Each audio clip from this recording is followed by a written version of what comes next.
DRPS2 paglulunsad ng Patient Access Program ng Our Lady of Kaysasay Medical Center. Bilang patunay ng aming malasakit at bilang bahagi ng Kaysasaya Initiatives para sa aming mga pasyente, ang Our Lady of Kaysasay Medical Center katuwang ang Security Bank ay opisyal na inilulunsad ang Patient Access Program. Isang makabagong programang pinansyal na tutulong sa mga pasyente at kanilang pamilya sa panahon ng pangangailangang medikal.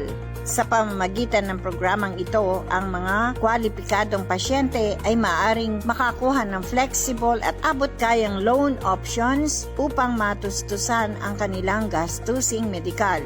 Layunin nitong mabawasan ang pinansyal na pasanin upang mas mapagtuunan ng pansin ang pinakamahalaga, ang paggaling at pagbangon. Sa pangako ng Security Bank na You Deserve Better, ang programang ito ay magiging tulay sa pagitan ng dekalidad na pangangalaga at pinansyal na kakayahan para sa emerhensya, planadong procedure o pangmatagalang gamutan. Narito ang tulong na abot kamay. Kaysasaya, alaga na may saya, panatag ka.